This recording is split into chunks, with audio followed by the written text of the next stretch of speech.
हिंदी है, इंग्लिश है, गणित है, विज्ञान है और सामाजिक विज्ञान है।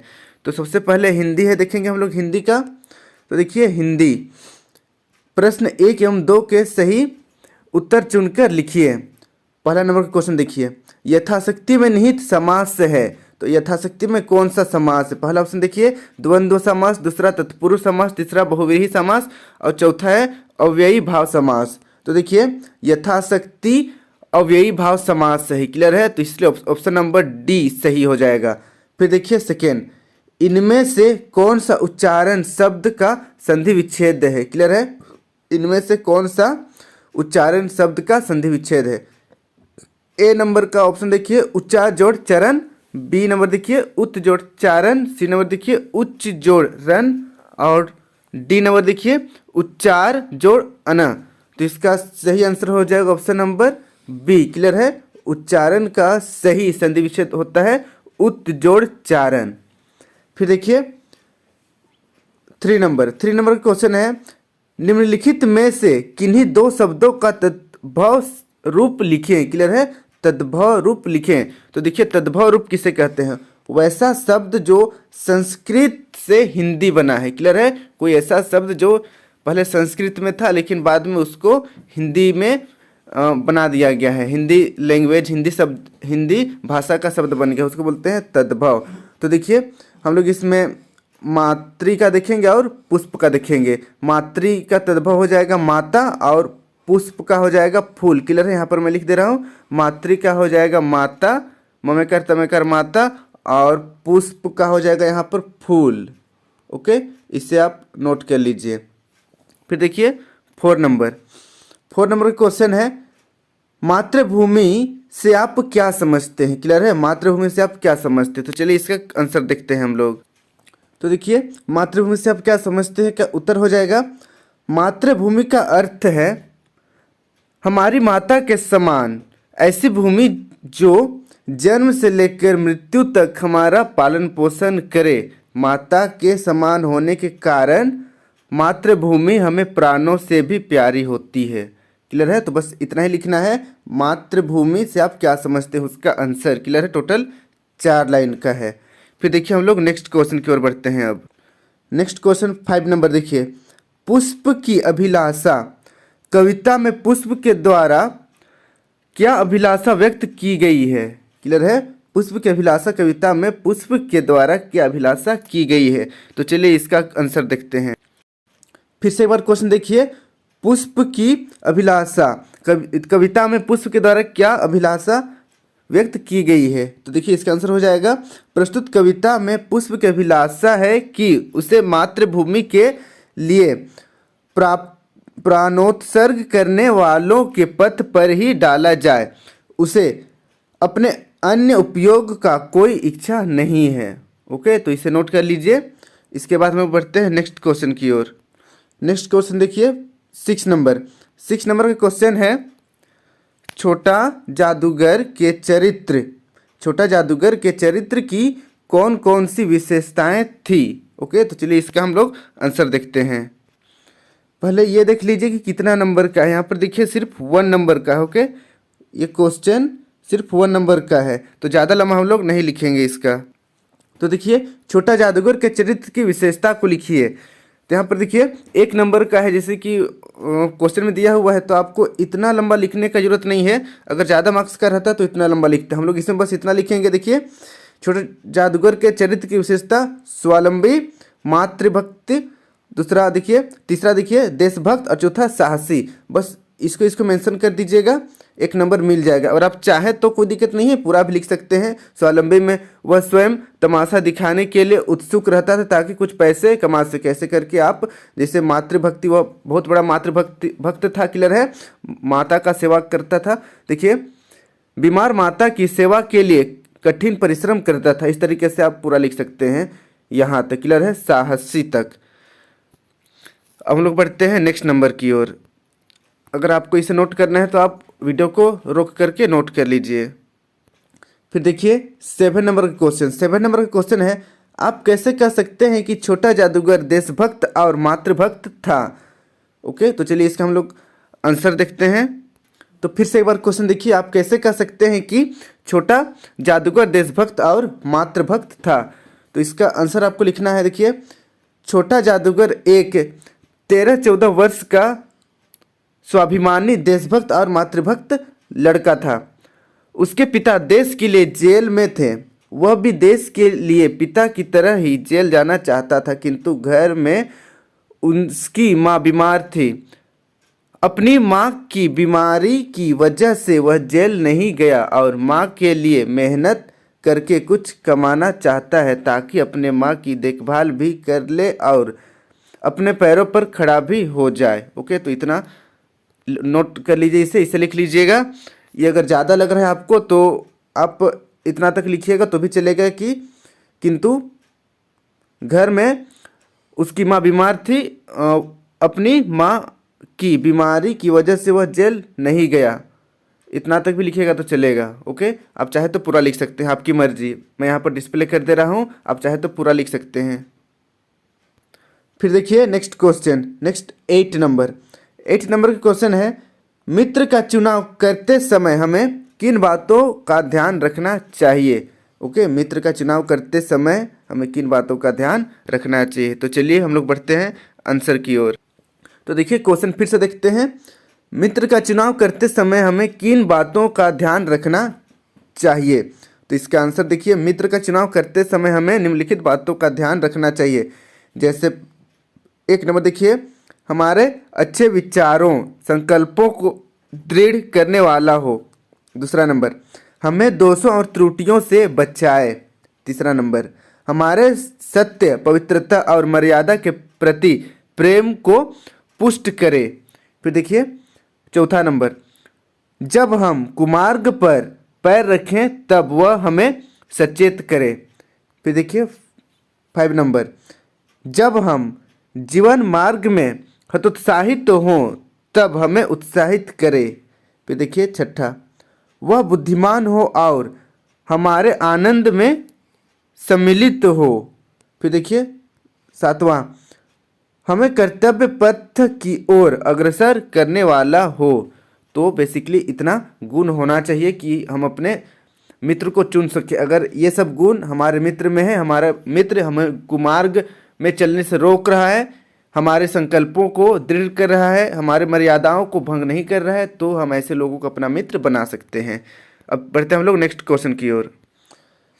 नेक्स्ट 9 नंबर का क्वेश्चन देखिए, मुझे तोड़ देना बनमाली, उस पथ पर तुम देना फेंक, मातृभूमि पर शीश चढ़ाने जिस पथ जाए वीर अनेक। अर्थ स्पष्ट कीजिए, इसका अर्थ बताना है। ओके, इसका अर्थ बताना है। और देखिए कितना मार्क्स का है, ये टोटल 5 नंबर का है, तो इसको तो अच्छी तरीके से लिखना ही पड़ेगा।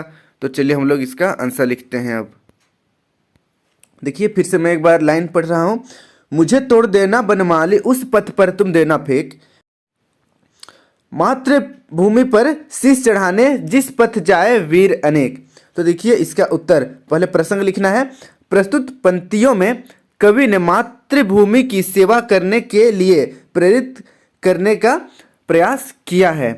तो देखिए इसका अर्थ या इसका व्याख्या, इसका भावार्थ, कवि का आशय है कि पुष्प की महान इच्छा यह होती है कि जब वह बगीचे में खिल उठे तो उसे तोड़कर मातृभूमि के उन सपूतों की राह में बिछा दिया जाए जो मातृभूमि के लिए अपना प्राणोत्सर्ग करने हेतु युद्ध के मैदान में जा रहे हों। ओके, तो ये हो गया इसका अर्थ। तो इसे नोट कर लीजिए, इसे पूरा लिखना है, कुछ भी इसे नहीं छोड़ना है इसमें। अब हम लोग बढ़ते हैं नेक्स्ट नंबर की ओर। नेक्स्ट नंबर का क्वेश्चन देखिए 10 नंबर का क्वेश्चन है, अपने प्रधानाध्यापक को एक पत्र लिखिए जिसमें कोरोना काल में अपनी पढ़ाई के लिए किए गए प्रयासों या उपायों की चर्चा की गई हो। इसे चलिए हम लोग लिखते हैं। 5 मार्क्स का है, यहाँ पर देखिए 5 नंबर का है। इसका आंसर बताने से पहले मैं आपको यह बता दूं कि यहाँ पर ध्यान दीजिए, अपने प्रधान अध्यापक को एक पत्र लिखना है। क्लियर है? पत्र लिखना है, न कि आवेदन पत्र। क्लियर है? पत्र और आवेदन पत्र में अंतर है। अगर आवेदन पत्र लिखना रहता तो आपको ऐसे लिखना पड़ता है कि सेवा में प्रधानाचार्य महोदय, फिर अपना स्कूल का नाम, एड्रेस, स्कूल का एड्रेस, उसके बाद फिर सविनय नम्र निवेदन यह है कि ऐसे करके। लेकिन यहाँ पर देखिए क्या लिखना है, पत्र बोला गया है। जैसे पत्र तो हम लोग नॉर्मल लिखते हैं, जैसे कि अपने माता को लिखते हैं, पिताजी को लिखते हैं और अपने भाई दोस्त को लिखते हैं, उस तरीके से लिखना है। लेकिन प्रधान आचार्य के पास लिखना है, प्रधान अध्यापक के पास। ओके, तो यहाँ पर मैं पत्र बता रहा हूँ, प्रधान आचार्य या प्रधान अध्यापक को पत्र लिखने के लिए बता रहा हूँ, ना कि आवेदन। क्लियर है? तो यहाँ पर ध्यान देना है। लेकिन अगर आपके टीचर, स्कूल के टीचर बोले कि आवेदन ही लिखना है, सेवा में श्रीमान प्रधानाचार्य महोदय, इस तरीके से, तो आपको वही लिखना पड़ेगा। लेकिन जहाँ तक मुझे लग रहा है क्वेश्चन देखकर कि यहाँ पर पत्र लिखना है, क्लियर है, प्रधानाचार्य को, जैसे हम लोग लिखते हैं। और वैसे भी सविनय नम्र निवेदन लिखेंगे तो क्या निवेदन करेंगे, यहाँ पर कुछ भी निवेदन या विनती करने के लिए या प्रार्थना करने के लिए कहा गया नहीं है। यहाँ पर तो कहा गया है कि चर्चा करना है कि आप अपने घर में ऑनलाइन की क्लास कैसे ले रहे हैं, मतलब कोरोना जो महामारी है उसमें आपका जो क्लास है वो कैसे चल रहा है, ये सबको बताना है अपने प्रधान अध्यापक को। तो चलिए हम लोग बढ़ते हैं इसका आंसर की ओर। देखिए यहाँ पर मैंने लिख रखा है, ये खुद का लिखा हुआ है, ज़्यादा लंबा नहीं है, तो चलिए इसे हम लोग पढ़ते हैं, आप इसे नोट करते चलिए। देखिए सिमडेगा, क्लियर है, अपना सबसे पहले अपना जिला का नाम लिखना है जहाँ से आप लिख रहे हैं, उसके बाद डेट डालना है, जैसे आज है 2 फरवरी 2021। आदरणीय प्रधान अध्यापक चरण स्पर्श, मैं स्वस्थ और सानंद हूँ, आशा करता हूँ कि आप भी स्वस्थ होंगे। पत्र लिखने का कारण यह है कि जब से कोरोना महामारी आई है हम सभी विद्यार्थी स्कूल से दूर हैं, पर हमने अपनी पढ़ाई नहीं रोकी है। जब हमारे विषय आचार्य ने, मतलब विषय के टीचर ने, सब्जेक्ट टीचर ने ऑनलाइन कक्षाएं शुरू की, तब मैंने अपने पिताजी से एक स्मार्टफोन की मांग की। अब मैं सभी विषयों की ऑनलाइन कक्षाएं कर पा रहा हूं। आप सभी शिक्षकों का आभार कि आपने ऑनलाइन कक्षाएं शुरू किए। क्लियर है? उसके बाद देखिए यहाँ पर लिखना है आपका छात्र HDS ट्यूटोरियल। तो HDS ट्यूटोरियल की जगह में आप अपना नाम लिखिएगा और अपना एड्रेस देना है, जैसे मैं सिमडेगा से हूँ और झारखंड, तो इस तरीके से। तो ये हो गया हमारा पत्र। क्लियर है? लेकिन अगर यही आवेदन पत्र रहता तो यहाँ पर हम लोग सेवा में लिखते, फिर प्रधानाचार्य लिखते, स्कूल का नाम लिखते, फिर यहाँ पर लिखते महाशय, उसके बाद नम्र निवेदन यह है कि ऐसे करके फिर लास्ट में हम लोगों को लिखना पड़ता। अतः इस महान कार्य हेतु मैं आपका सदा आभारी बना रहूँगा। फिर लिखना पड़ता नीचे आपका आज्ञाकारी छात्र, ऐसे करके नाम देना पड़ता। तो यहाँ पर आप एक काम कर सकते हैं, एक्चुअल में देखिए यहाँ पर पता मत दीजिएगा, ये पता को आप हटा दीजिए, यहाँ पर आप कक्षा लिखिएगा। सबसे पहले यहाँ पर आपका नाम लिखिएगा, यहाँ पर नाम, उसके बाद यहाँ पर कक्षा, ओके, कक्षा लिखिएगा, फिर रोल नंबर लिखिएगा। क्लियर है? यहाँ पर पता को नहीं लिखना है, आपको लिखना है नाम अपना लिखना है और कक्षा का नाम लिखना है। इस तरीके से लिख लीजिएगा यहाँ पर, और हो सके तो रोल नंबर भी लिख दीजिएगा। ओके, ये सिमडेगा और झारखंड, पता को नहीं देना है, प्रधानाचार्य के पास पता, उनके पास तो है ही पता, वैसे अपना नाम, कक्षा का नाम ये दे दीजिएगा। ओके, अब हम लोग बढ़ते हैं नेक्स्ट क्वेश्चन की ओर। अब हम लोग बढ़ते हैं इंग्लिश सब्जेक्ट की ओर। ओके, देखिए 11 number, read the given lines and answer the question that follow. तो यहाँ पर देखिए यहाँ पर कुछ लाइन लिखा हुआ है और नीचे क्वेश्चन आंसर लिखा हुआ है। तो चलिए हम लोग लाइन को पढ़ते हैं। You come to me like heaven's caring arms, I remember the war days when life was challenging and toil, miles to walk, hours before sunrise, walking to take lesson from the saintly teacher near the temple। तो देखिए my mother poem का यहाँ पर second stanza लिखा हुआ है, I think second stanza है। तो चलिए हम लोग बढ़ते हैं क्वेश्चन की ओर। फर्स्ट नंबर देखिए, the poet worked for miles because. तो देखिए पोएट मीलों दूर जाता है, किस लिए जाता है, क्लियर है, क्यों जाता है। तो पहला ऑप्शन देखिए, he had to go for a war, उसे एक युद्ध के लिए जाना है। बी नंबर का option, he had to take a lesson, उसे शिक्षा लेना है। या सी नंबर देखिए, ही हैड चैलेंज्ड समवन, वह किसी को चैलेंज किया है कि हम मीलों दूर चलेंगे। या फिर डी नंबर देखिए, he had to pray in the temple, उसे टेम्पल में पूजा करना है। तो इसका सही आंसर हो जाएगा ऑप्शन नंबर दूसरा, he had to take lesson, उसे क्लास लेना है, क्लियर है, क्लास में पढ़ाई करना है। फिर देखिए second number, which word in the above lines mean opposite to after. तो देखिए पहला ऑप्शन है नियर, दूसरा ऑप्शन है वॉर, तीसरा बिफोर और चौथा है सनराइज। तो यहाँ पर आफ्टर का ऑपोजिट वर्ड क्या है? आफ्टर मतलब होता है के बाद, तो के बाद का उल्टा के पहले, तो के पहले को इंग्लिश में क्या कहते हैं? तो ऑप्शन नंबर सी देखिए बिफोर, के पहले को हम लोग बिफोर कहते हैं, इसलिए ऑप्शन नंबर सी सही हो जाएगा। अब हम लोग बढ़ते हैं नेक्स्ट, देखिए 3 नंबर का क्वेश्चन है, whom does you refer to in the first line. तो यहाँ पर फर्स्ट लाइन लिखा हुआ था, आप देख सकते हैं पोयम में यहाँ पर यू लिखा हुआ है, ओके, यहाँ पर यू लिखा हुआ है, तो यू किसे कहा गया है? आप यहाँ पर किसे कहा गया है? आपका मतलब क्या है इस लाइन में? तो देखिए पहला ऑप्शन है यहाँ पर हमारे पास टीचर को आप कहा गया है, दूसरा सेंट को कहा गया है आप, तीसरा मदर को कहा गया है, माँ को कहा गया, चौथा पोएट को कहा गया है। तो यहाँ पर आप मतलब पोएट अपनी माँ को कहता है, क्लियर है, तो इसलिए ऑप्शन नंबर तीसरा सही हो जाएगा, मदर। पोएट के लिए मम्मी का हाथ, मतलब पोएट की जो माँ है उसका हाथ पोएट के लिए हेवन जैसा लगता है, स्वर्ग जैसा लगता है। फिर देखिए 12 number, read the given lines and answer the question that follow. यहाँ पर रीड करना है और नीचे जो क्वेश्चन दिया है उसका आंसर लिखना है। तो चलिए हम लोग इसको रीड करते हैं। Not all soldiers die here of enemies action, some die because of blood clot in the lungs caused by the thin air in the high mountains. On an average, an Indian soldier is killed every other day due to extreme weather conditions. The soldiers call it general glacier. The generals call it prestige tissue.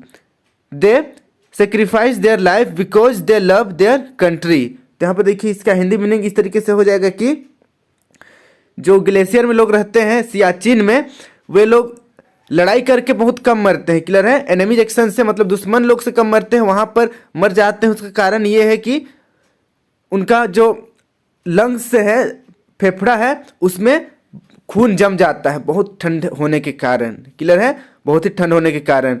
और देखिए वहाँ पर जो soldier होते हैं वे मतलब अक्सर मरते रहते हैं, क्लियर है, अक्सर अपना बलिदान देते रहते हैं due to extreme weather condition. वहाँ पर वेदर कंडीशन बहुत ही एक्सट्रीम है, एकदम बहुत ठंडा है, बहुत अधिक, उसके कारण वहाँ पर मृत्यु होती रहती है। फिर देखिए next, soldier call it general glacier.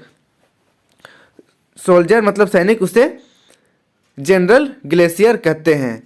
फिर देखिए next, the general call it prestige tissue, prestige tissue कहते हैं। फिर देखिए, दे sacrifice their life because they love country. वहाँ पर जो सैनिक है, हमारे इंडियन आर्मी है या फिर बॉर्डर पर जो सैनिक हैं, वे वहाँ पर अपना बलिदान दे देते हैं सिर्फ इसलिए कि वे हमारे देश से, अपने देश से, इंडिया से, भारत से बहुत प्यार करते हैं। ये है हमारा पैसेज। तो इसका हम लोग अब क्वेश्चन आंसर देखते हैं। फर्स्ट नंबर देखिए, what kind of weather condition is being taken here. तो यहाँ पर कैसा वेदर कंडीशन है, क्लियर है। तो देखिए कैसा वेदर कंडीशन है, पहला ऑप्शन है कूल वेदर, दूसरा वार्म वेदर, तीसरा एक्सट्रीम कोल्ड वेदर और चौथा है एक्सट्रीम हॉट वेदर। तो इसका सही आंसर हो जाएगा ऑप्शन नंबर तीसरा, एक्सट्रीम कोल्ड वेदर, क्लियर है, बहुत अत्यधिक ठंड। फिर देखिए second number, which word in above lines mean ice caps. तो देखिए आइस कैप्स का मतलब क्या है, पहला ऑप्शन देखिए प्रेस्टाइज, दूसरा ऑप्शन है ग्लेशियर, तीसरा ऑप्शन है जनरल, चौथा ऑप्शन है टिश्यू। तो देखिए आइस कैप मीन्स हो जाएगा ग्लेशियर, ओके, तो इसे नोट कर लीजिए। फिर देखिए नेक्स्ट 3 नंबर क्वेश्चन है, सोल्जर्स डाई हियर बिकॉज। यहाँ पर अक्सर सैनिक मरते रहते हैं, तो इसका क्या कारण है, पहला ऑप्शन देखिए blood clots in the lungs due to thin air, कम हवा होने के कारण फेफड़ा में खून जम जाता है। दूसरा ऑप्शन है one soldier has to die every day, एक सैनिक को प्रतिदिन मरना ही पड़ता है। या फिर दूसरा देखिए, मतलब तीसरा ऑप्शन देखिए, the general order them to die, general मरने का ऑर्डर देता है। या चौथा देखिए, सोल्जर्स लव देयर कंट्री, अपने देश से प्यार करते हैं इसलिए मर जाते हैं। देश से प्यार करते हैं इसलिए वहाँ पर लड़ने जाते हैं, देश से प्यार करते हैं इसलिए मरते नहीं हैं। ओके, यहाँ पर ध्यान देना है। तो इसका सही आंसर हो जाएगा ऑप्शन नंबर पहला, उनके लंग्स में, उनके फेफड़ा में खून जम जाता है जिनके कारण उनकी मृत्यु हो जाती है। फिर देखिए 30 नंबर क्वेश्चन है, add suffix to the given word to make the new word. Clear है, मेक न्यू वर्ड, नया वर्ड बनाने के लिए इसमें सफिक्स ऐड करना है। यहाँ पर प्रोटेक्ट है, क्लियर है, प्रोटेक्ट, और यहाँ पर ह्यूमन है तो प्रोटेक्ट का प्रोटेक्शन हो जाएगा प्रोटेक्शन। ओके, यहाँ पर बस आपको टी के बाद ION लगाना है, बाकी प्रोटेक्ट यही रहेगा। ओके, तो इसे नोट कर लीजिए। उसके बाद देखिए बी नंबर, ह्यूमन, तो ह्यूमन का हो जाएगा ह्यूमिनिटी। ओके, ह्यूमन का हो जाएगा ह्यूमिनिटी,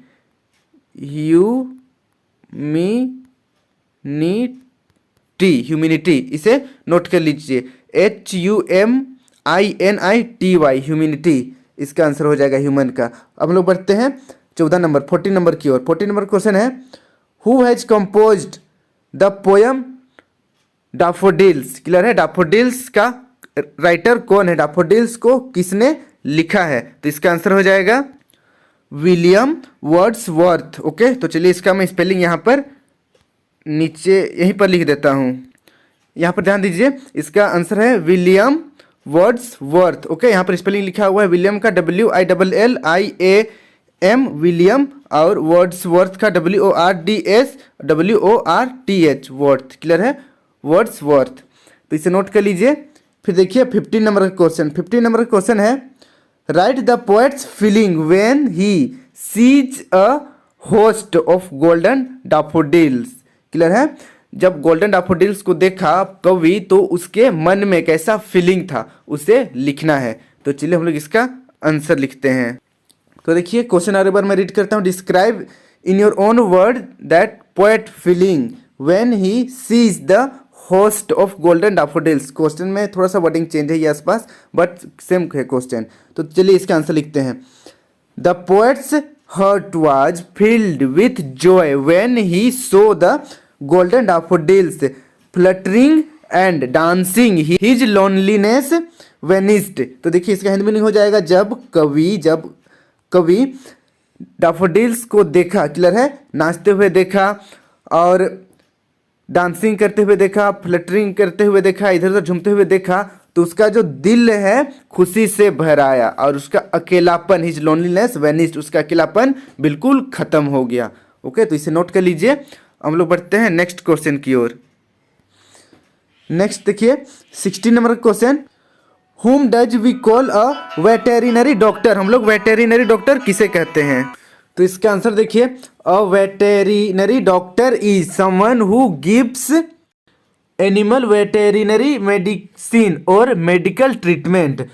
वैसे डॉक्टर या फिर वैसे लोग जो एनिमल को वेटेरिनरी मेडिसिन देते हैं और मेडिकल ट्रीटमेंट देते हैं, उसको हम लोग बोलते हैं वेटेरिनरी डॉक्टर।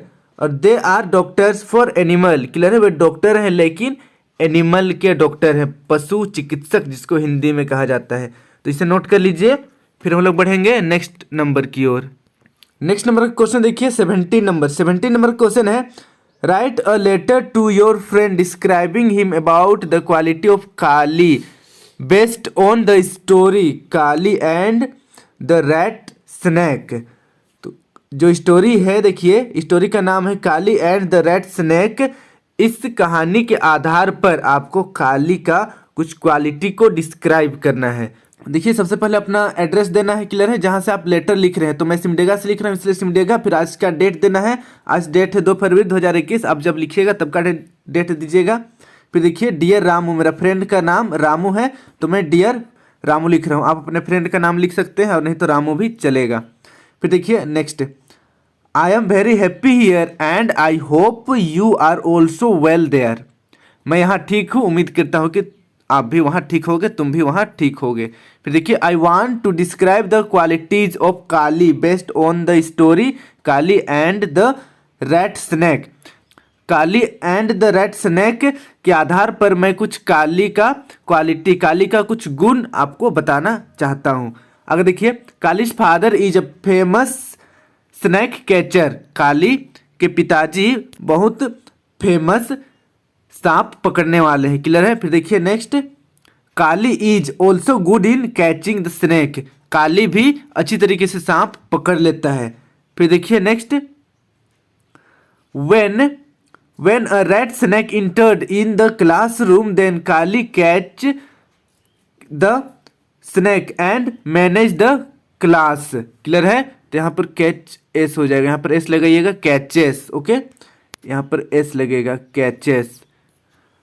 उसके बाद देखिए next, Kali belong to Irula tribe. Clear है, काली इरुला ट्रिब से बिलोंग करता है। फिर देखिए, now I am putting my pen, give my regard to your parents and give my love to your younger brother. फिर देखिए नेक्स्ट, योर, यहाँ पर मैंने लिखा है HDS ट्यूटोरियल, आपको अपना नाम लिखना है। क्लियर है। जैसे आप अगर राम है तो राम लिखिए, अगर आप सीता है तो सीता लिखिए। फिर देखिए नेक्स्ट, अपना एड्रेस देना है, सिमडेगा झारखंड। ये हमारा लेटर लिखना कंप्लीट हो गया। फिर देखिए 18 नंबर का क्वेश्चन है, list the activities step by step as done by Keshav and Shyama to comfort the chick. तो देखिए, जो चिक था, केशव का घर के ऊपर मतलब कॉर्निस के ऊपर कुछ चिड़िया अंडे दिए थे, तो केशव और श्यामा ने उस चिक को यानी कि एग को कंफर्ट करने के लिए क्या क्या किए, उसको लिखना है। तो चलिए इसका आंसर लिखते हैं। तो इसका आंसर हो जाएगा, देखिए पहला स्टेप बाय स्टेप लिखना है, तो पहला दूसरा तीन स्टेप है। क्लियर है। देखिए, Shyama quietly brought some grain of rice from the clay pot. Clear है। एक घड़ा का टूटा हुआ घड़ा में या फिर एक पोट में श्यामा कुछ दाना ले आए। सेकेंड देखिए, Keshav secretly emptied the stone bowl of its oil, scrubbed it clean and refilled it water. फिर देखिए third, they made a cushion with a piece of cloth and place it under the eggs to make the eggs comfortable।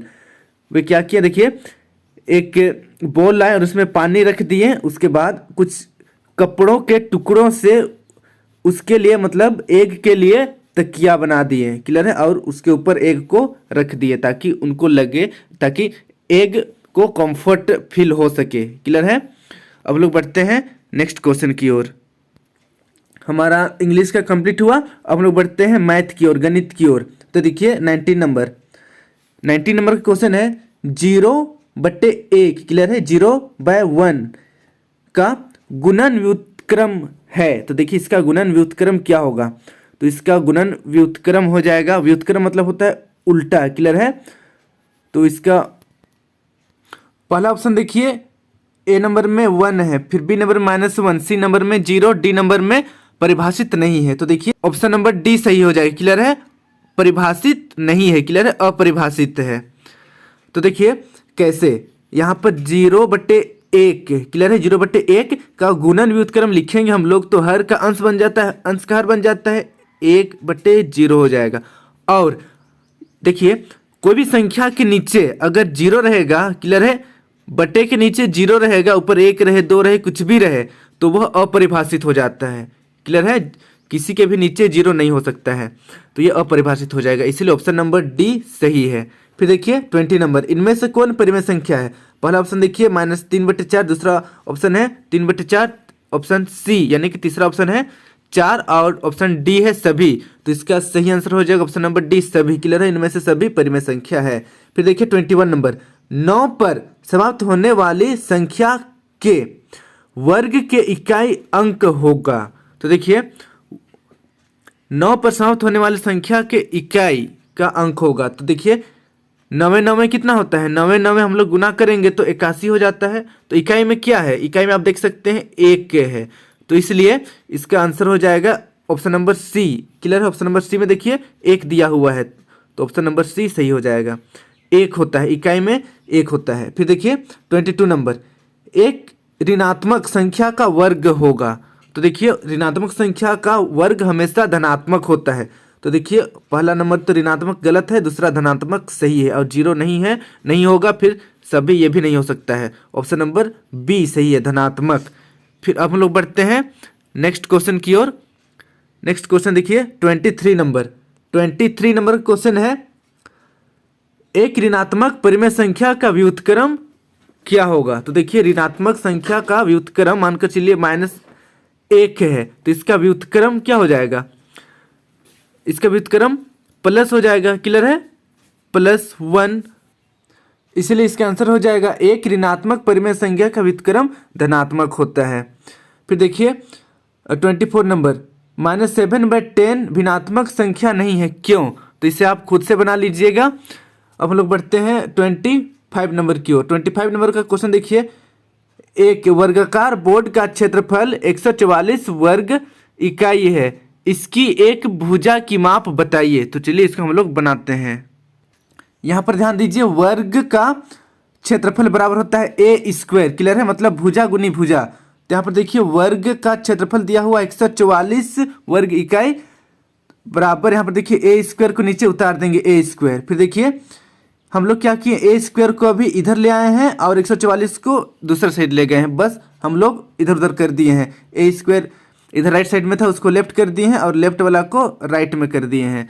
Okay, अब चलिए next देखिए, यहाँ पर square है, square को जब हम लोग बराबर का दूसरे साइड लाते हैं, तो जब भी स्क्वायर को बराबर का दूसरे साइड लाएंगे तो रूट बन जाता है, क्लियर है, इसलिए यहाँ पर रूट 144 हो जाएगा। फिर a बराबर रूट 144, देखिए 144 को हम लोग 12 गुना 12 लिख सकते हैं, कोई दिक्कत नहीं है।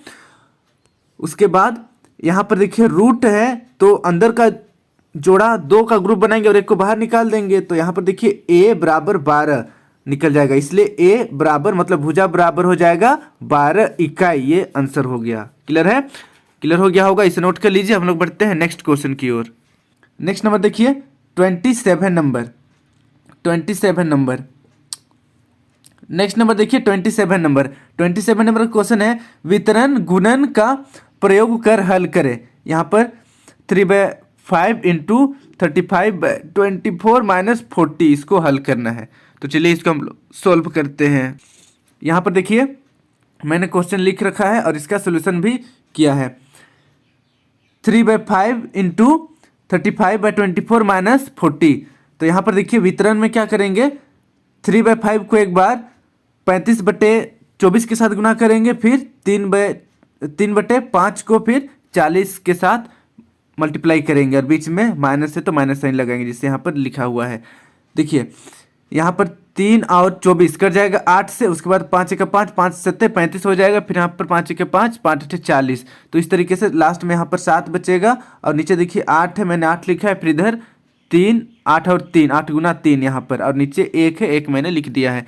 फिर देखिए यहाँ पर हम लोग गुना करेंगे, 3 का पढ़ा 24 बार बोलेंगे, 3 8 24 होता है, क्लियर है, और इधर 7/8 है, बीच में माइनस है।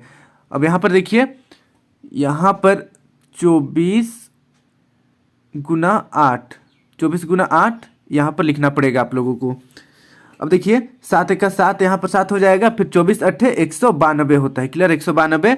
इसके बाद हम लोग अब नीचे देखिए 192 में -7 करेंगे तो हमारे पास बचेगा -184, -184। उसके बाद फिर 8 से भाग दे देंगे तो हमारे पास आ जाएगा 23, यहाँ पर माइनस लगेगा, ओके, माइनस छूट गया है, -23.125, यहाँ पर माइनस छूट गया, इसको लगाना है यहाँ पर माइनस। अब हम लोग बढ़ते हैं नेक्स्ट क्वेश्चन की ओर। नेक्स्ट क्वेश्चन देखिए 28 नंबर, वह न्यूनतम पूर्ण वर्ग संख्या ज्ञात कीजिए जो 2 4 5 और 6 से विभाज्य है। तो चलिए इसको बनाते हैं। अब यहाँ पर देखिए सबसे पहले हम लोग 3 4 5 और 6 का एलसीएम निकाल लेंगे।